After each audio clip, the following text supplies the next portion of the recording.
Hi everyone, welcome to Net English. In this audio lecture we are going to see about Aristotle.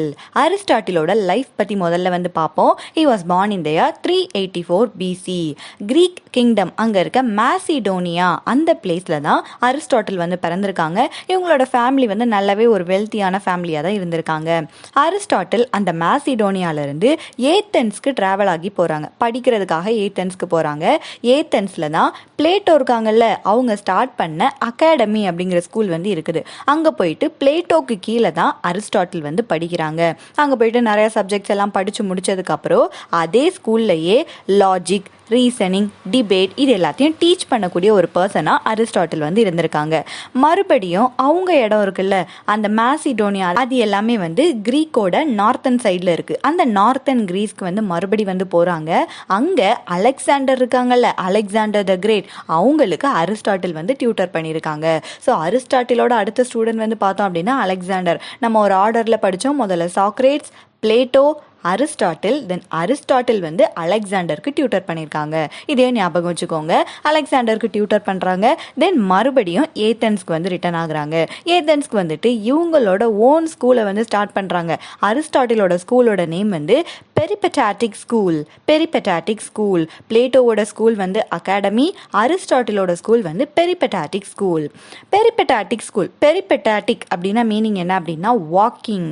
And இந்த ஸ்கூலில் இவர் என்ன மாதிரி method follow பண்ணுறாங்க அப்படின்னா, சம் ஃபிலாசபிக்கல் கான்வர்சேஷன்ஸ் எல்லாத்தையும் வாக்கிங் போவோம்ல, சும்மா ஏதாவது ஒரு பிளேஸ்க்கு ஜஸ்ட் ஒரு வாக் போகும்போது இவர் ஃபிலாசபிக்கல் கான்வர்சேஷன் பற்றிலாம் பேசிகிட்டே இருப்பாராம். அவங்களோட ஸ்டூடெண்ட்ஸ்க்கு டீச் பண்ணுறாங்களோ ஒரு வாக்கிங் மாதிரி போயிட்டு அந்த வாக்கிங்கில் ஃபிலாசபிக்கல் கான்வர்சேஷன்ஸாக பேசிகிட்டு இருப்பாங்களாம். பெரிபெட்டாட்டிக் அப்படின்னா வாக்கிங். அதனால இந்த ஸ்கூலுக்கு நேம் பெரிபெட்டாட்டிக் ஸ்கூல் அப்படி சொல்லி அரிஸ்டாட்டில் வச்சுருக்காங்க. அலெக்சாண்டர் த கிரேட் இருக்காங்கல்ல, அவங்க 323 BC அந்த டைமில் இறந்து போயிடுறாங்க. அண்ட் அதுக்கப்புறம் பீப்புள் அரிஸ்டாட்டிலையும் கொள்ளணும்னு நினைக்கிறாங்க. ஏன்னா அலெக்சாண்டரோட டீச்சர் அரிஸ்டாட்டில் தானே. ஸோ நிறைய பீப்புள் அரிஸ்டாட்டில் தேடிட்டு இருக்காங்க. அண்ட் அரிஸ்டாட்டில் சார்ல்ஸஸ் அப்படிங்கிற ஒரு பிளேஸ்க்கு ஓடி போயிட்டு ஒளிஞ்சுக்கிறாரு. அண்ட் அந்த பிளேஸ்லையே அதுக்கு அடுத்த வருஷம் 322 BCயில் அரிஸ்டாட்டில் இறந்தும் போயிடுறாரு.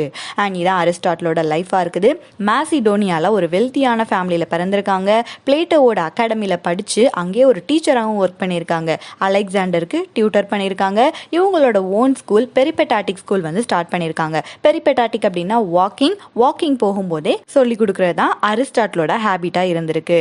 அலெக்சாண்டர் தி கிரேட் இறந்ததுக்கு அப்புறம் அரிஸ்டாட்டிலையும் நிறைய பேர் தேடிட்டு இருக்காங்க. அலெக்சாண்டர் இறந்த ஒரு வருஷத்திலேயே அரிஸ்டாட்டிலும் இறந்து போயிடுறாங்க. தென் முதல்ல அரிஸ்டாட்டிலோட ஒர்க்ஸ் பற்றி பார்ப்போம். நிறைய ஒர்க்ஸ் அரிஸ்டாட்டில் கம்போஸ் பண்ணியிருக்காங்க. அதில் இம்பார்ட்டண்ட்டானது பார்ப்போம்.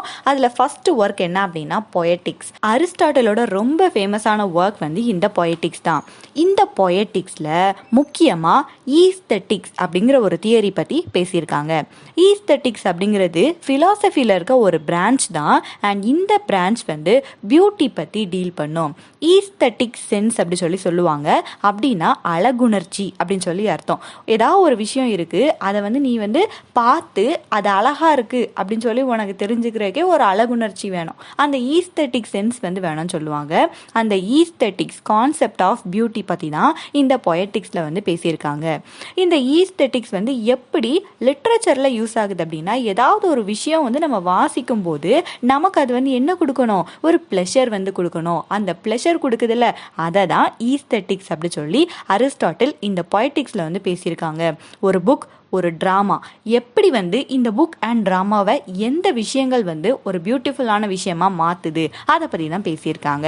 அண்ட் இந்த பொயட்டிக்ஸ் பற்றி இன்னுமே டீட்டெயில்டாக இவரோட தியரிஸ் எல்லாம் பார்த்ததுக்கப்புறம் நம்ம மறுபடியும் பார்க்க தான் போகிறோம். ஒரு ஒன்லைன் பாயிண்டில் சொல்லணும் அப்படின்னா பொயட்டிக்ஸில் ஈஸ்தட்டிக்ஸ் அப்படிங்கிற ஒரு பிரான்ச் ஆஃப் ஃபிலாசபி பற்றி பேசியிருக்காங்க. ஈஸ்தட்டிக்ஸ் அப்படின்னா கான்செப்ட் ஆஃப் பியூட்டி, அழகுணர்ச்சி. ஒரு விஷயத்தை எப்படி அழகாக மாற்றி அந்த ஆடியன்ஸ்க்கு ப்ளஷர் கொடுக்கணும் அப்படிங்கிறத பற்றி இந்த பொயட்டிக்ஸ் அரிஸ்டாட்டில் பேசியிருக்காங்க. இதான் அவங்களோட இம்பார்ட்டண்டான ஃபர்ஸ்ட் புக்காக இருக்குது. தென் இவங்களோட நெக்ஸ்ட் புக்குக்கு போவோம். That is rhetorics. ரெட்டாரிக்ஸ். ஓகேயா? ரெட்டாரிக்ஸ் அப்படின்னா என்ன அப்படின்னா the art of using language especially public speaking as a means to persuade. The art of using language especially public speaking as a means to persuade. இதோட meaning வந்து வார்த்தைகளை கரெக்டாக use பண்ணி பீப்புளை வந்து உன்னோட பக்கம் வந்து அட்ராக்ட் பண்ணுறது, அவங்கள வந்து பெர்சுவேட் பண்ணுறது.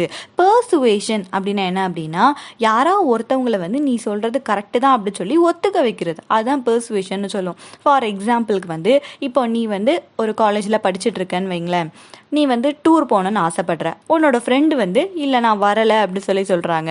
அப்போ அந்த ஃப்ரெண்டுக்கிட்ட நம்ம வந்து பெர்சுவேட் பண்ணுவோம், டூருக்கு வந்தால் அங்கே நல்லாயிருக்கும், இங்கே நல்லாயிருக்கும், நம்ம வந்து அப்படி போகலாம், நம்ம ஒரே மாதிரி ட்ரெஸ் போடலாம், அப்படி இப்படி சொல்லி நம்ம பெர்சுவேட் பண்ணுவோம்ல. பெர்சுவேஷன் பண்ணி அவங்கள வந்து ஒத்துக்க வைப்போம். இந்த ஸ்கில்லுக்கு பேர் தான் என்ன அப்படின்னா பெர்சுவேஷன். அண்ட் அந்த பெர்சுவேஷன் பற்றி இந்த ரெட்டாரிக்ஸில் வந்து பேசியிருக்காங்க. பப்ளிக் ஸ்பீக்கிங் அப்படின்னா மொத்தமாக நிறைய பேர்கிட்ட பேசி நிறைய பேரை வந்து பெர்சுவேட் பண்ணுறது வந்து எப்படி, அதான் என்ன அப்படின்னா ரெட்டாரிக்ஸ். அதை பற்றி தான் இந்த ஒர்க்கில் வந்து பேசியிருக்காங்க. அண்ட் இந்த ஒர்க்கில் 3 ரெட்டாரிக்கல் பீசஸை வந்து எடுத்திருக்காங்க. ரெட்டாரிக்கை வந்து 3ஆக பிரித்து 3 பீசஸாக இவங்க வந்து பேசியிருக்காங்க. ஃபர்ஸ்ட் ஒன் வந்து லோகோஸ். லோகோஸ் இது வந்து ரெட்டாரிக்கில் இருக்க ஒரு ஃபார்ம் தான். இதில் அந்த ரைட்டர் அல்லனா ஸ்பீக்கர் வந்து முக்கியமாக லாஜிக் அதை யூஸ் பண்ணி மெயினான ஆர்கியூமெண்ட்டாக வச்சு பேசுவாங்க. Logic and facts. ஒருத்தவங்களை வந்து நீ பெர்சுவேட் பண்ணணும்னு வையேன், அதில் இருக்க லாஜிக்கல் ஃபேக்ட்ஸை நீ கரெக்டாக சொல்லணும்ல, அப்போ தான் அவங்க வந்து உன்னை வந்து பிலீவ் பண்ணுவாங்க. ஓகே இது வந்து உண்மைதான், அந்த லாஜிக்கும் இருக்கணும் ஃபேக்டும் இருக்கணும். அந்த லாஜிக் அண்ட் ஃபேக்டை யூஸ் பண்ணி நம்ம அந்த ரெட்டாரிக்கை யூஸ் பண்ணி பேசினோம் அப்படின்னா அதுக்கு பேர் தான் லோகோஸ். எல்ஓ ஸோ லாஜிக் அப்படின்னு ஞாபகம் வச்சுக்கோங்க. தென் செகண்ட் ஒன் வந்து பேத்தோஸ். PATHOS pathos. இந்த பேத்தோஸில் அந்த ஸ்பீக்கர் வந்து ஸ்ட்ராங்கான இமோஷ்னல் லாங்குவேஜை வந்து யூஸ் பண்ணுவாங்க. இமோஷ்னலாக பேசியும் ஒருத்தவங்களை என்ன பண்ண வைக்க முடியும், நம்ம வந்து பெர்சுவேட் பண்ண முடியும், அப்படி தானே? நம்ம வந்து ஏதாவது ரொம்ப சோகமாக பேசுறது, அது ஏதாவது ஒரு விஷயத்த ஹாப்பியாக பேசி நம்மளோட அந்த ஆடியன்ஸையும் நம்ம வந்து பெர்சுவேட் பண்ண முடியும். ஸோ அந்த மாதிரி ஸ்ட்ராங்கான இமோஷ்னல் லாங்குவேஜ் யூஸ் பண்ணோம் அப்படின்னா அதுக்கு பேர் வந்து பேத்தோஸ். இப்போ பத்தட்டிக்குன்னு சொல்லுவோம். பத்தட்டிக் அப்படின்னா பிட்டி, பாவப்படக்கூடிய அப்படிங்கிற ஒரு மீனிங் வந்து இருக்குது. ஸோ பத்தட்டிக் அப்படிங்கும்போது ஸ்ட்ராங்கான இமோஷன் வந்து வருது. ஸோ அப்படி கனெக்ட் பண்ணி ஞாபகம் வச்சுக்கோங்க. பேத்தோஸ் அப்படின்னா ஸ்ட்ராங்கான இமோஷ்னல் லாங்குவேஜில் பேசி ஒருத்தவங்களை பெர்சுவேட் பண்ணுறது. அண்ட் தேர்ட் ஒன் வந்து ஈத்தோஸ். ஈத்தோஸ் ஈத்தோஸ் அப்படின்னா இதுவும் ரெட்டாரிக்கில் இருக்க ஒரு ஃபார்ம் தான். இதில் அந்த ஸ்பீக்கர் வந்து பேசும்போது ஆர் அந்த ரைட்டர் வந்து எழுதும்போது என்ன மாதிரி விஷயங்கள் வச்சுலாம் அவங்க பேசுவாங்க அப்படின்னா அத்தாரிட்டி, கம்பீட்டன்ஸ் அண்ட் எக்ஸ்பர்டைஸ். முக்கியமாக அந்த அத்தாரிட்டி, நான் வந்து உன்னை விட ஒரு ஹையர் லெவலில் இருக்க ஒரு பர்சன், நான் வந்து ஒரு அத்தாரிட்டி இருக்கிற ஒரு பர்சன், நான் வந்து ஒரு ஃபீல்டில் வந்து ரொம்ப எக்ஸ்பர்டைஸான ஒரு பர்சன், ஸோ நான் சொன்னால் அது கரெக்டாக தான் இருக்கும் அப்படிங்கிற மாதிரி பேசுகிறதா என்ன அப்படின்னா ஈத்தோஸ். ஓகேயா? இதுவும் அந்த லாங்குவேஜை எப்படி யூஸ் பண்ணுறது தான். முதல்ல லோகோஸ் பார்த்தோம். லோகோஸ் அப்படின்னா லாஜிக்கை யூஸ் பண்ணுறது. பேத்தோஸ் அப்படின்னா இமோஷனல் லாங்குவேஜை யூஸ் பண்ணுறது. தென் ஈத்தோஸ் அப்படின்னா நான் வந்து உனக்கு வந்து அத்தாரிட்டி, நான் வந்து ஒரு கம்பீட்டண்ட்டான ஒரு ஃபிகராக இருக்கேன், ஒரு ஏரியாவில் நான் வந்து ரொம்ப எக்ஸ்பர்டைஸ் ஆகி இருக்கேன், ஸோ அப்போ நான் சொன்னால் அது வந்து கரெக்டு தான், அப்படி சொல்லி பேசுகிறதா என்ன அப்படின்னா ஈத்தோஸ். இந்த மூணுமே என்ன அப்படின்னா ரெட்டாரிக்கில் இருக்க ஸ்ட்ராட்டஜி தான். இந்த மூணுமே சேர்ந்து தான் அந்த ரெட்டாரிக்கல் ட்ரையாங்கிளை வந்து உருவாக்குதுன்னு அரிஸ்டாட்டில் வந்து சொல்லியிருக்காங்க. அண்ட் அகெயின் ரெட்டாரிக்ஸ்னா என்னன்னு பார்த்தோம் அப்படின்னா நம்மளோட லாங்குவேஜை கரெக்டாக யூஸ் பண்ணி இன்னொரு பர்சனை வந்து பெர்சுவேட் பண்ணுறது. பெர்சுவேஷன் அப்படின்னா மீனிங் சொன்னேன்ல, இன்னொருத்தவங்களை வந்து நீ சொல்கிறது வந்து கரெக்டு தான் அப்படி சொல்லி ஒத்துக்க வைக்கிறது, உன்னோட பாயிண்ட் ஆஃப் வியூவை அவங்கள வந்து ஒத்துக்க வைக்கிறது. அதுக்கு பேர் தான் என்ன அப்படின்னா பெர்சுவேஷன். அதை வந்து ரொம்ப அதட்டி மிரட்டி உருட்டிலாம் பண்ண மாட்டோம், அதை வந்து வார்த்தை விளையாட்டுலாம் யூஸ் பண்ணி அவங்கள வந்து ஒத்துக்க வைப்போம். அந்த ஸ்கில்க்கு பேர் தான் என்ன அப்படின்னா பெர்சுவேஷனாக இருக்குது. லோகோஸ் அப்படின்னா லாஜிக் அண்ட் ஃபேக்ட்ஸ் யூஸ் பண்ணி ஒரு பர்சனை வந்து ஒத்துக்க வைக்கிறது. பேத்தோஸ் அப்படின்னா இமோஷன் யூஸ் பண்ணுறது. ஈத்தோஸ் அப்படின்னா நம்மளோட authority, competence and expertise use பண்ணுறது. இதில் வந்து அந்த பர்சனோட கேரக்டர் அண்ட் கிரெடிபிலிட்டியும் நமக்கு வந்து தெரியும். கிரெடிபிலிட்டி அப்படின்னா நம்பகத்தன்மை. யாராவது ஒருத்தவங்க வந்து பேசும்போது நம்ம வந்து நம்புவோம்ல, அந்த மாதிரி ஹை லெவலில் இருக்க பர்சனை வந்து பேச வைக்கிறது. அந்த மாதிரி கிரெடிபிளான கேரக்டர்ஸ் தான் என்ன இருக்கும் அப்படின்னா அவங்களுக்கு தான் அத்தாரிட்டி இருக்கும். நம்ம சும்மா யாராவது ஒருத்தன் வந்து நம்மகிட்ட ஏதாவது சொல்கிறான் அப்படின்னா நம்ம வந்து நம்ப மாட்டோம். கொஞ்சம் ஹை லெவலில் இருக்க ஃபிகர்ஸ், நம்ம வந்து நம்பக்கூடிய சில ஃபிகர்ஸ் பேசும்போது நம்ம வந்து அதை வந்து நம்புவோம். அண்ட் அப்படிப்பட்ட பர்சன்ஸ் தான் ஈத்தோஸ் ஈத்தோஸ் அதை பற்றி பேசுவாங்களாம். அவங்க எந்த மாதிரி பேசுவாங்க அப்படின்னா, நான் சொல்கிறது வந்து கரெக்டு, நீ கேட்கணும் அப்படிங்கிற மாதிரி ஒரு டோனில் பேசுகிறது தான் என்ன அப்படின்னா ஈத்தோஸ். ஸோ ரெட்டாரிக்ஸ் பார்த்தோம் அப்படின்னா இந்த ஒர்க்கில் பெர்சுவேஷன் பற்றி தான் முக்கியமாக பேசியிருக்காங்க. அண்ட் அதுக்குள்ள 3 விஷயத்தை கொண்டு வந்திருக்காங்க. லோகோஸ், பாத்தோஸ், ஈத்தோஸ் அப்படி சொல்லி கொண்டு வந்திருக்காங்க. எல்லாமே வந்து இந்த பெர்சுவேசிவ் லாங்குவேஜ் பற்றி தான் இந்த ஒர்க் ஃபுல்லாகவே பேசியிருக்காங்க. தென் அடுத்து அரிஸ்டாட்டிலோட தியரிஸ்க்கு போவோம். அரிஸ்டாட்டில் வந்து ஒரு ஃபிலாசபராக இருந்து 3 இம்பார்ட்டண்ட்டான தியரிஸ் வந்து கொடுத்துருக்காங்க. ஒர்க்ஸில் வந்து 2 பார்த்துருக்கோம் இல்லை, பொய்டிக்ஸ் அண்ட் ரெட்டாரிக்ஸ். அதே மாதிரி இவங்க 3 தியரிஸ் வந்து கொடுத்துருக்காங்க. அதில் ஃபஸ்ட்டு தியரி வந்து theory of syllogism. Theory of syllogism. Syllogism அப்படின்னா லாஜிக்கல் ரீசனிங் மாதிரி தான். லாஜிக்கல் ரீசனிங் அப்படிங்கும்போது நமக்கு வந்து நெட் கொஸ்டின் பேப்பரில் பேப்பர் 1ல் கூட வரும். சம்டைம்ஸ் வந்து ஏதாவது ஒரு விஷயம் கொடுத்து இது வந்து லாஜிக்கலாக எப்படி வரும் அப்படிங்கிற மாதிரி கொஸ்டின் கேட்பாங்க. அதான் லாஜிக்கல் ரீசனிங். நீ வந்து உன்னோட ரீசனிங் அண்ட் லாஜிக் ரெண்டையும் யூஸ் பண்ணுறது தான் இந்த சில்லாஜிசமாக இருக்குதுன்னு சொல்கிறாங்க. டெக்னிக்கல் டேர்மில் பார்த்தோம் அப்படின்னா சில்லாஜிசம் அப்படின்னா 2 ஆர்கியூமெண்ட்டை வந்து கொடுப்பாங்க. 2 ஆர்கியூமெண்ட் ஆர் 2 ஸ்டேட்மெண்ட்டுன்னு கூட கொடுக்கலாம். அந்த 2 ஸ்டேட்மெண்ட் மூலமாக தேர்டாக இருக்கிற இன்னொரு ஸ்டேட்மெண்ட்டும் அதுவும் கரெக்டு தான் சொல்லுவாங்க. அதுதான் சில்லாஜிசம். டெக்னிக்கல் டேர்மில் பார்த்தோம் அப்படின்னா சில்லாஜிசம் அப்படின்னா 2 ஸ்டேட்மெண்ட்டை கொடுத்துட்டு இது மூலமாக 3வது ஸ்டேட்மெண்ட்டும் கரெக்டு தான் அப்படி சொல்கிறது தான் சில்லாஜிசமா. நீங்கள் வந்து எக்ஸாம்பிள் பார்த்தீங்க அப்படின்னா உங்களுக்கு வந்து புரியும். எக்ஸாம்பிளுக்கு A is equal to Bன்னு வச்சுப்போம். தென் B is equal to C.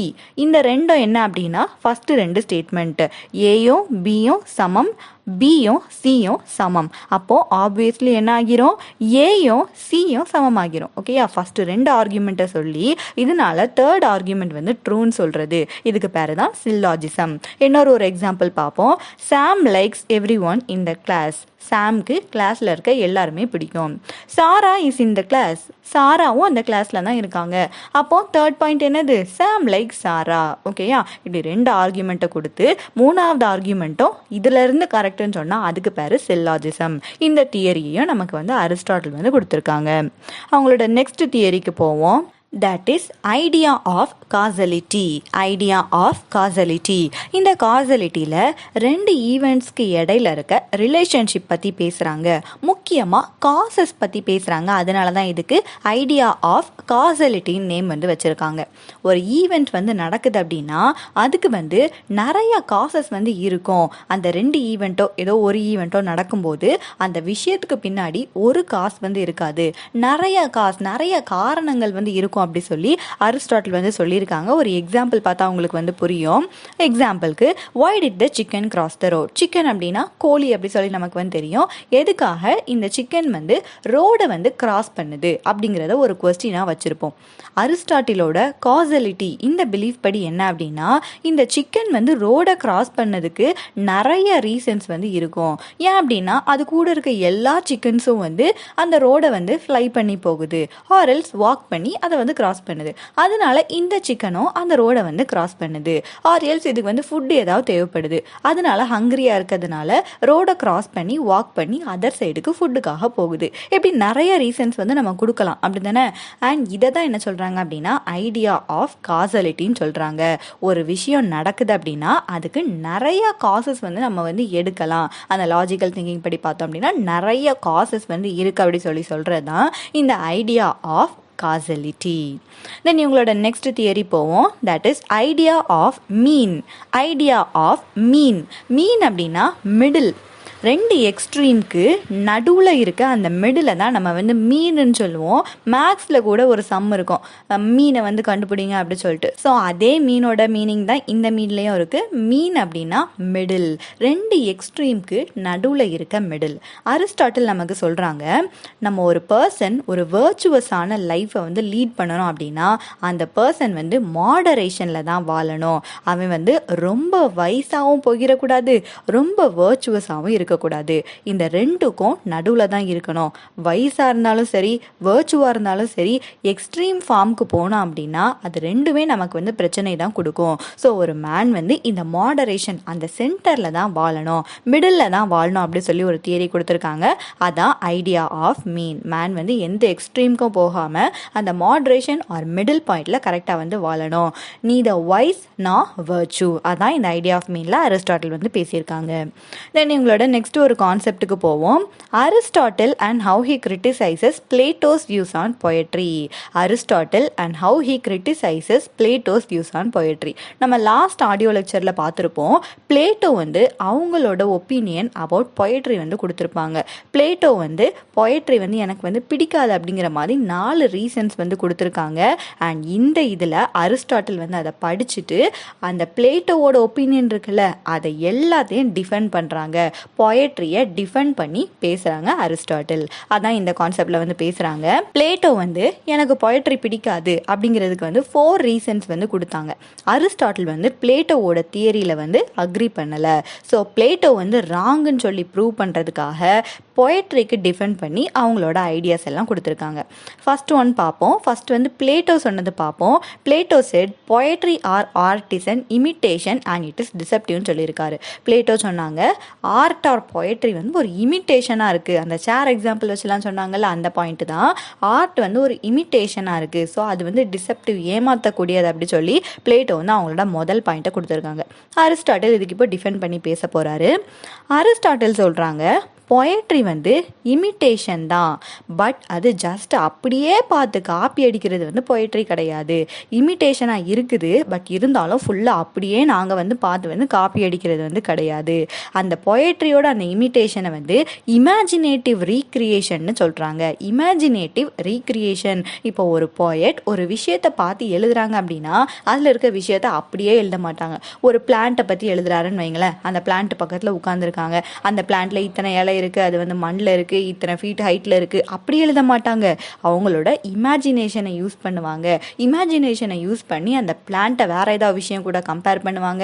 அந்த பிளான்ட் பார்க்குறதுக்கு இவ்வளோ அழகாக இருக்குது, எல்லோ கலர் ஃப்ளவர் இருக்குது அப்படின்னா அதை வந்து சன் மாதிரி இருக்குன்னு கம்பேர் பண்ணுவாங்க. ஸோ அவங்களோட இமேஜினேஷனை யூஸ் பண்ணி அதை ரீக்ரியேட் பண்ணுறாங்க. அப்படியே எந்த விஷயத்தையும் எந்த பொயட்டும் அவங்க வந்து ஜஸ்ட் இமிட்டேட் பண்ண மாட்டாங்க அப்படி சொல்லி அரிஸ்டாட்டில் வந்து சொல்கிறாங்க.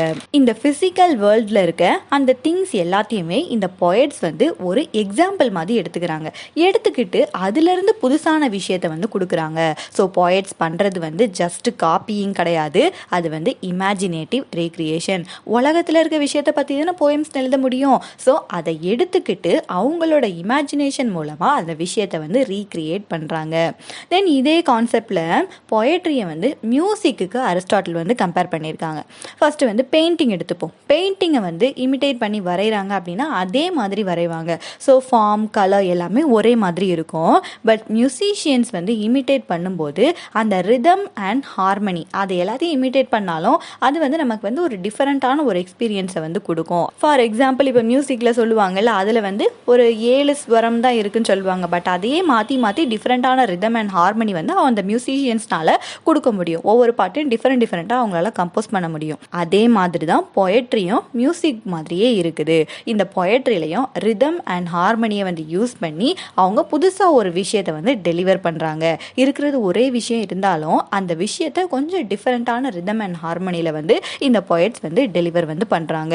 ஸோ ஆர்ட் அப்படிங்கிறது என்ன அப்படின்னா கிரியேட்டிவான இமிட்டேஷன் தான், பட் அதை நாங்கள் அப்படியே காப்பி அடிக்கலையே, நாங்கள் வந்து அதில் கிரியேட்டிவாக ஏதாவது ஒரு விஷயத்தை வந்து கொண்டு வந்திருக்கோம் அப்படி சொல்லி சொல்கிறாங்க. பொயட்ரி வந்து த்ரைஸ் ரிமூவ்டு ஃப்ரம் ரியாலிட்டி வந்து கிடையாது. இது வந்து யார் சொன்ன பாயிண்ட் அப்படின்னா பிளேட்டோ சொன்ன point. Artist thrice remove from ரியாலிட்டின்னு சொல்லியிருப்பாரு. பட் அரிஸ்டாட்டில் சொல்கிறாங்க இந்த பொயட்ரி வந்து த்ரைஸ் ரிமூவ்டு ஃப்ரம் ரியாலிட்டி வந்து கிடையாது. ஆக்சுவலாக இது வந்து க்ளோசர் டு ரியாலிட்டின்னு சொல்கிறாங்க. ரியாலிட்டி இருக்குது, அதில் கொஞ்சம் இமேஜினேஷன் ஆட் பண்ணி நமக்கு வந்து கொடுக்குறோம் அப்படிங்கிறது தான் இந்த அரிஸ்டாட்டிலோட வியூவாக இருக்குது. ஸோ ஃபர்ஸ்ட் பாயிண்ட்டை டிஃபெண்ட் பண்ணியிருக்காங்க. இந்த பொயட்ரி வந்து இமிட்டேஷனாக இருந்தாலும் அது வந்து ஒரு இமேஜினேட்டிவ் ரீக்ரியேஷனாக இருக்குது. பொயட்ஸ் வந்து மியராக எதுவுமே காப்பி அடிக்கிறது கிடையாது. அவங்க ஏதாவது புதுசாக வந்து அந்த ஃபிசிக்கல் வேர்ல்டில் இருக்க விஷயத்தை பார்த்துட்டு புதுசாக தான் எழுதுறாங்க அப்படி சொல்லி அவர் சொல்கிறாரு. தென் பொயட்ரியை வந்து மியூசிக் கூட கம்பேர் பண்ணியிருக்காரு. தென் இந்த பொயட்ரி வந்து த்ரைஸ் ரிமூவ்டு ஃப்ரம் ரியாலிட்டி கிடையாது, தட் இஸ் க்ளோசர் டு ரியாலிட்டின்னு அரிஸ்டாட்டில் சொல்லியிருக்காங்க.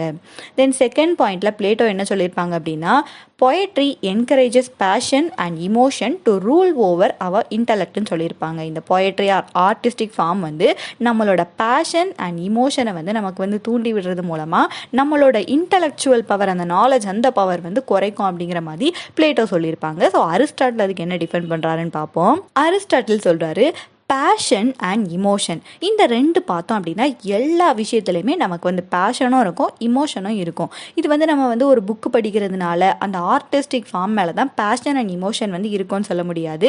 எல்லா விஷயத்து மேலேயும் நமக்கு வந்து ஒரு பேஷன் இருக்கும், ஒரு இமோஷன் இருக்கும். ஃபார் எக்ஸாம்பிள், ஒரு பென்சில், உங்களோட ரொம்ப பிரியப்பட்டவங்க யாராவது உங்களுக்கு ஒரு பென்சில் வாங்கி கொடுக்குறாங்க அப்படின்னா அதுலேயும் நீங்கள் வந்து என்ன வச்சுருப்பீங்க, பேஷன் அண்ட் இமோஷன் வந்து வச்சுருப்பீங்க. ஸோ எல்லா விஷயத்துலையுமே பேஷன் வந்து இருக்குதுன்னு முதல்ல வந்து சொல்கிறாங்க. ஒரு மேனுக்கு நாலேஜ் வந்து வளரணும் அப்படின்னா அது அவனோட சென்சஸ் மூலமாக தான் வளரும். நமக்கு வந்து 5 சென்சஸ் இருக்குல்ல, அந்த சென்சஸ் மூலமாக ஏதாவது விஷயத்தை நம்ம வந்து அக்யூர் பண்ணி அதில் இருந்து தான் நம்ம வந்து அந்த நாலேஜை வந்து உருவாக்குறோம். ஸோ இந்த சென்சஸ் எல்லாமே நம்மளோட இமோஷன் கூட கனெக்ட் ஆனது தான் இந்த சென்சஸ்ன்னு சொல்கிறாங்க. ஒவ்வொரு சென்ஸும் நமக்கு இருக்குது, அப்படி தானே 5 சென்சஸ் இருக்குது, எல்லாமே நம்மளோட இமோஷன் கூட கனெக்ட் ஆன ஒரு சென்ஸாக தான் இருக்குது. இந்த சென்சஸை நம்ம கரெக்டாக டெவலப் பண்ணோம், கரெக்டாக வந்து எக்ஸசைஸ் பண்ணணும். அப்படி கரெக்டாக நம்ம மேக் பண்ணிட்டோம் அப்படின்னா ஆர்ட் ஃபார்ம் வந்து எப்போவுமே ஹெல்த்தியாகவே இருக்கும். அது வந்து நம்மளோட இன்டெலெக்டை வந்து எப்போவுமே வந்து தடை செய்யாது. இந்த சென்சஸை நம்ம வந்து கரெக்டாக எக்ஸசைஸ் பண்ணி கரெக்டாக ஷார்ப்பாக வச்சுருக்கணும்னு சொல்லியிருக்காங்க. அப்படி நம்ம சென்சஸை கரெக்டாக வச்சுருந்தோம் அப்படின்னா இந்த ஆர்ட் வந்து நமக்கு வந்து சென்சுவல் ப்ளெஷர் மட்டும் கொடுக்காது, இன்டெலெக்சுவலான அந்த நாலேஜையும் நமக்கு வந்து கொடுக்கும்னு சொல்கிறாங்க. ஓகேயா? இதில் என்ன சொல்லியிருக்காங்க அப்படின்னா பேஷன் அண்ட் இமோஷன் அது வந்து எல்லா விஷயத்துலையுமே முதல்ல வந்து இருக்கும்னு சொல்லிட்டாரு. தென் நம்ம படிக்கிற எல்லா விஷயத்தையும் நம்ம சென்சஸ் மூலமாக தான் நம்ம வந்து அப்சர்வ் பண்ணுறோம். சென்சஸ் அப்படிங்கும்போது அந்த சென்சஸோட கேரக்டரே என்ன அப்படின்னா அதுக்கு வந்து சம் இமோஷ்னல் ஃபீலிங்ஸ் எல்லாமே அந்த சென்சஸ்க்கு வந்து இருக்கும். நம்ம எப்படி இந்த சென்சஸை வந்து இன்டலெக்சுவலாக மாற்றணும் அப்படின்னா நம்ம கரெக்டாக அதை வந்து எக்ஸசைஸ் பண்ணணும். கரெக்டாக அதை வந்து ஷார்ப் பண்ணுறது மூலமாக இந்த இமோஷன் அண்ட் பேஷனை நம்ம வந்து இன்டலெக்சுவலாக மாற்றலாம் அப்படி சொல்கிறாங்க. அதுக்கு எக்ஸாம்பிள் பார்த்தோம் அப்படின்னா வர்ஜீனியா உல்ஃப் அவங்களோட ஒர்க்ஸ் எல்லாம் இருக்குது, அப்படி தானே? அவங்களோட ஒர்க்கில் இந்த ஸ்ட்ரீம் ஆஃப் கான்ஷியஸ்னஸ்லாம் யூஸ் பண்ணியிருப்பாங்க. ஸோ அதை ரீட் பண்ணுறதுக்கே கொஞ்சம் வந்து கஷ்டமாக இருக்கும். நீ வந்து ஒரு இன்டலெக்சுவலான பர்சனாக இல்லை அப்படின்னா அந்த ஒர்க்கை வந்து நீ வாசித்து புரிஞ்சிக்கவே முடியாது. அண்ட் என்ன சொல்ல வராங்க இந்த எக்ஸாம்பிள் மூலமாக அப்படின்னா பேஷன் அண்ட் இமோஷன் வந்து நம்மளோட இன்டலெக்சுவலை வந்து எப்போவுமே ரூல் ஓவர் பண்ணாது. நீ பேஷன் அண்ட் இமோஷனை கரெக்டாக வச்சுருந்தா தான் நீ சில விஷயத்தை வந்து இன்டலெக்சுவலாக யோசிக்கவே முடியும்னு சொல்கிறாங்க. வர்ஜீனியா உல்ஃபை வந்து நீ வந்து ரீட் பண்ணோம் அப்படின்னா கண்டிப்பாக உன்னால் ஒரு இன்டலெக்சுவல் பர்சனாக இருந்தால் மட்டும்தான் அதை வந்து ரீட் பண்ண முடியும். நீ உன்னோட நாலேஜை வந்து சென்சஸ் மூலமாக தான் அக்யூர் பண்ணுற. ஸோ இந்த சென்சஸை நீ கரெக்டாக வச்சுக்கிட்ட அப்படின்னா நீ இன்டலெக்சுவல் பர்சனாக இருப்பேன்னு பிளேட்டோ வந்து சொல்லியிருக்காங்க. தென் தேர்ட் பாயிண்ட் பார்ப்போம். ஆர்ட் இஸ் யூஸ்லெஸ் அப்படி சொல்லி பிளேட்டோ வந்து சொல்லியிருக்காங்க. அரிஸ்டாட்டில் டிஃபெண்ட் பண்ணுறாங்க, ஆர்ட் வந்து யூஸ்லெஸ் கிடையாது, ஆர்ட் வந்து நேச்சுரலான ஒரு ப்ராசஸ். ஆர்ட்டை வந்து நீங்கள் வந்து நாங்கள் இமிட்டேஷன் பண்ணுறோன்னு சொல்கிறீங்க. எல்லா ஹியூமன் பீயிங்ஸுமே வந்து இமிட்டேட் தான் பண்ணுறாங்க. இமிட்டேட் பண்ணுறது மூலமாக தான் ஒரு விஷயத்தையே அவங்க வந்து கற்றுக்குறாங்க. நம்ம வந்து வாக் பண்ணுறதுக்கு, பேசுகிறதுக்கு, இது எல்லாத்தையுமே எப்படி கற்றுக்கிட்டோம்? நம்மளோட பேரண்ட்ஸ் கிட்ட தான் கற்றுக்கிட்டோம். சில்ட்ரன் வந்து இப்படி இமிட்டேட் பண்ணி தான் அவங்க வந்து லேர்ன் பண்ணுறாங்க. ஸோ ஆர்ட் வந்து யூஸ்லெஸ் கிடையாது, அது வந்து நேச்சுரல். இந்த இமிட்டேஷன் மூலமாக எப்படி நம்ம நிறைய விஷயத்தை கற்றுக்குறோமோ ஸோ அதே மாதிரி தான் இமிட்டேட் பண்ணி இந்த பொயட்ரியில் ரைட்டர்ஸ் வந்து எழுதுகிறாங்க. அதுலேருந்து நம்ம நிறைய விஷயத்தை கற்றுக்கலாம் அப்படி சொல்லி ஆர்ட் யூஸ்லெஸ் கிடையாதுன்னு சொல்லியிருக்காங்க. Then fourth point, art leads to immorality. Art எல்லாம் பார்த்தோம் அப்படின்னா நம்மளை வந்து இம்மாரல் லைஃபுக்கு வந்து லீட் பண்ணி கொண்டு போகும். காடை வந்து பேடான லைட்டில் ஷோகேஸ் பண்ணுது. ஸோ பீப்புளுக்கு வந்து காட் மேலே இருக்க ஃபெய்த் எல்லாம் போகிறோம் அப்படிங்கிற மாதிரி பிளேட்டோ வந்து சொல்லியிருப்பாங்க. இதை எப்படி டிஃபெண்ட் பண்ணுறாங்க அப்படின்னா பேடான ட்ராமாஸ் மட்டும் நம்ம வந்து பார்க்கக்கூடாது, நிறைய சக்ஸஸ்ஃபுல்லான ட்ராமாஸ் வந்து இருக்குது. அந்த ட்ராமா எல்லாமே மாரலை வந்து டீச் பண்ணுற மாதிரி தான் இருக்குது. ஆர்ட் வந்து ஒரே ஒரு பர்சனுக்கு பெனிஃபிட் வந்து கிடையாது. இப்போ ஒரு புக்கில் ஒரு ஒர்க் இருக்குது அப்படின்னா அது ஒரு பர்சன் தான் பெனிஃபிட். நீ யாருக்கா ஒருத்தருக்கு வந்து பேசுறது மூலமாக அட்வைஸ் பண்ணுற அப்படின்னா அந்த ஒரு பர்சனுக்கு தான் அது வந்து பெனிஃபிட்டாக இருக்கும். பட் ஆர்ட் வந்து அப்படி கிடையாது. அது ஒரு புக்காக இருந்துச்சு அப்படின்னா அதை நிறைய பேர் வந்து படிப்பாங்க. அந்த என்டையர் நேஷனே கூட இந்த ஆர்ட்லேருந்து பெனிஃபிட் ஆகும். அது வந்து ஒரு நல்ல மாரலை வந்து அவங்களுக்கு வந்து கொடுக்கும். இதுவே ஒரு ட்ராமாவாக இருந்து அப்படின்னா அந்த ஒரே டைமில் நிறைய பேர் அந்த ட்ராமா வந்து பார்க்குறாங்க. ஸோ அந்த நிறைய பேருமே ஏதாவது ஒரு மாரலை வந்து அவங்க வந்து எடுத்துப்பாங்க. நல்ல லிட்ரேச்சர் அண்ட் ஆல்சோ நல்ல மூவியாக இருந்தால் கூட கண்டிப்பாக ஏதாவது ஒரு குட் வேல்யூவாவது அந்த பர்சனுக்கு வந்து டீச் பண்ணும். ஸோ ஆர்ட் வந்து இம்மாராலிட்டிக்கு வந்து லீட் பண்ணுறது கிடையாது. நிறைய நல்ல பிளேஸ் எல்லாம் இருக்குது, அது வந்து மாரலை வந்து சொல்லி கொடுக்குது. அதுவும் ஒரு பர்சனுக்கு கிடையாது, அந்த என்டையர் நேஷனுக்கே அந்த மாரல் வேல்யூஸை கரெக்டாக எடுத்துகிட்டு போகிற கெப்பாசிட்டி வந்து ஆர்ட்டுக்கு தான் இருக்குது அப்படி சொல்லி அந்த கடைசி பாயிண்ட்டையும் அரிஸ்டாட்டில் வந்து டிஃபெண்ட் பண்ணியிருக்காங்க. ஸோ இதுவும் இந்த அரிஸ்டாட்டிலோட ஒரு கிரிட்டிசிசமாக இருக்குது. பிளேட்டோவோட வியூஸ் ஆன் பொயட்ரியை அந்த எல்லா பாயிண்ட்டையுமே இவங்க வந்து டிஃபெண்ட் பண்ணி பேசியிருக்காங்க. பாயிண்டில் வந்து பொயட்ரி வந்து ஜஸ்ட் இமிட்டேஷன் கிடையாது, அது வந்து இமேஜினேட்டிவ் ரீக்ரியேஷன்னு சொல்லி அந்த பொயட்ரியை மியூசிக் கூட கம்பேர் பண்ணியிருக்காங்க. தென் செகண்ட் பாயிண்டில் பார்த்தோம் அப்படின்னா நம்மளோட இன்டெலெக்சுவல் பவரை பேஷன் அண்ட் இமோஷன் வந்து ரூல் ஓவர் பண்ணிடும் அப்படி சொல்லி பிளேட்டோ சொல்லியிருப்பாங்க. பட் இவங்க என்ன சொல்கிறாங்க அப்படின்னா பேஷன் அண்ட் இமோஷன் வந்து எல்லா விஷயத்துலையுமே இருக்குது. நம்மளோட சென்சஸ் மூலமாக தான் நம்ம எல்லா நாலேஜையுமே வந்து அக்யர் பண்ணுறோம். இந்த சென்சஸ் வந்து கண்டிப்பாக இமோஷனுக்கு தான் லீட் பண்ணி கொண்டு போகும். ஸோ இந்த சென்சஸை நம்ம கரெக்டாக எக்ஸசைஸ் பண்ணுறது மூலமாக அதை வந்து ஹெல்த்தியாக வச்சுக்கலாம் அண்ட் நமக்கு வந்து இன்டெலெக்சுவல் பவர் வந்து கிடைக்கும் அப்படி சொல்லியிருக்காங்க. Then third point, art is யூஸ்லெஸ்ன்னு சொல்லியிருப்பாங்க பிளேட்டோ. இவர் சொல்கிறாரு ஆர்ட் வந்து யூஸ்லெஸ் கிடையாது, அது வந்து நேச்சுரல். எப்படி நேச்சுரலாக ஹியூமன் பீயிங்ஸ் வந்து இமிட்டேட் பண்ணி கற்றுக்குறாங்களோ அதே மாதிரி தான் இந்த ஆர்ட்டும், இந்த இமிட்டேஷன் பண்ணி நம்ம வந்து லேர்னும் பண்ணிக்கலாம் அப்படிங்கிற மாதிரி தேர்ட் பாயிண்டில் டிஃபெண்ட் பண்ணியிருக்காங்க. Then fourth point, art leads to immorality and இந்த இம்மொராலிட்டி வந்து தப்பு. அண்ட் இதை அரிஸ்டாட்டில் எப்படி டிஃபெண்ட் பண்ணுறாங்க அப்படின்னா எல்லா சக்ஸஸ்ஃபுல் ட்ராமாவுமே வந்து ஏதாவது ஒரு மாரலை வந்து டீச் பண்ணுற மாதிரி தான் இருக்கும். அது வந்து ஒன் பர்சனுக்கு பெனிஃபிட் கிடையாது, அந்த என்டையர் நேஷனுக்கே பெனிஃபிஷியலாக தான் இந்த சக்ஸஸ்ஃபுல் ட்ராமாஸ் வந்து மொராலிட்டியை வந்து டீச் பண்ணும் அப்படி சொல்லி ஃபோர்த்து பாயிண்ட்டை டிஃபெண்ட் பண்ணியிருக்காங்க. தென் அரிஸ்டாட்டில் பொயட்ரி அண்ட் ஹிஸ்ட்ரி இந்த ரெண்டு பற்றியும் அவங்களோட வியூஸ் எல்லாம் கொடுக்குறாங்க. கொடுத்துட்டு பொயட்ரி அண்ட் ஹிஸ்ட்ரி இந்த ரெண்டில் எது வந்து பெட்டரானது அப்படி சொல்லி அவங்களோட ஒப்பீனியன் வந்து கொடுத்துருக்காங்க. Aristotle's views on how poetry is better than history ரெண்டை பற்றியும் அவங்களோட வியூஸை கொடுத்துட்டு எது வந்து பெஸ்ட்டுன்னு வந்து சொல்லியிருக்காங்க. ஹிஸ்ட்ரி வந்து எது நடந்து முடிஞ்சிச்சோ அதை பற்றி தான் பேசுமா, வாட் ஹேட் ஹேப்பன் இதை பற்றி பேசுகிறதா ஹிஸ்ட்ரியாக இருக்குது. பொயட்ரி வந்து என்னமோ நடக்க போகிறத பற்றி பேசுகிற மாதிரி இருக்குமா, what may happen or what ought to happen. Ought to அப்படின்னா ப்ராபப்ளி, இப்படி நடக்குது ஸோ இதனால ப்ராபப்ளாக ஃப்யூச்சரில் என்ன நடக்கும் அப்படி சொல்கிறது தான் பொயட்ரியாக இருக்குது. ஸோ இதான் முதல் டிஃபரன்ஸாக இருக்குது. ஹிஸ்ட்ரி வந்து நடந்து முடிஞ்சதை பேசும், பொயட்ரி வந்து என்னமே இப்படி நடக்கலாம் அப்படிங்கிற மாதிரி பேசுமா. தென் ஹிஸ்ட்ரி வந்து ஒரு பர்டிகுலரான இன்சிடென்ட் பற்றி தான் பேசும். யாரை பற்றின ஹிஸ்டாரிக்கல் ஒர்க் இருக்கோ அவங்களோட லைஃப்பில் நடந்த சம் பர்டிகுலர் இன்சிடென்ட் பற்றி தான் ஹிஸ்ட்ரி வந்து பேசும். பட் பொயட்ரி வந்து யூனிவர்சல் ட்ரூத், ஒரு போயமை வந்து யார் படித்தாலும் அவங்களுக்கு வந்து அக்செப்டபிளாக இருக்கும் அதில் இருக்க ஃபேக்ட்ஸ் எல்லாம். ஸோ யூனிவர்சல் ட்ரூத்தை பற்றி பொயட்ரி வந்து பேசுது. இது வந்து செகண்ட் டிஃப்ரென்ஷியேஷன் கொடுத்துருக்காங்க. தென் தேர்டு, ஹிஸ்ட்ரி வந்து ஃபேக்சுவலாக இருக்கும். ஃபேக்சுவல் அப்படின்னா எது நடந்துச்சோ அதை மட்டும்தான் ஹிஸ்ட்ரி வந்து அந்த ஃபேக்ட் மாதிரி நமக்கு வந்து கொடுக்கும். பட் பொயட்ரி பார்த்தோம் அப்படின்னா ஃபிலாசபிக்கல் இன் நேச்சர், நமக்கு வந்து நிறைய ஃபிலாசபி நிறைய தத்துவங்களையும் கூட இந்த பொயட்ரி வந்து கற்றுக் கொடுக்கும். அண்ட் இது மட்டும் இல்லை, இன்னும் நிறைய பாயிண்ட்ஸ் வச்சு இவங்க ஹிஸ்ட்ரி அண்ட் பொயட்ரி ரெண்டையும் கம்பேர் பண்ணியிருக்காங்க. அண்ட் கடைசியில் என்ன சொல்கிறாங்க அப்படின்னா பொயட்ரி தான் ஹிஸ்ட்ரியை விட பெட்டரானதுன்னு சொல்லி அரிஸ்டாட்டில் அவங்களோட ஒப்பீனியன் வந்து கொடுத்துருக்காங்க. ஹிஸ்ட்ரி அண்ட் பொயட்ரி ரெண்டையும் கம்பேர் பண்ணிட்டு இந்த பொயட்ரி தான் பெட்டரானது அப்படி சொல்லி அரிஸ்டாட்டில் அவங்களோட ஒப்பீனியனை வந்து கொடுத்துருக்காங்க. We will meet in the next audio lecture. Thank you.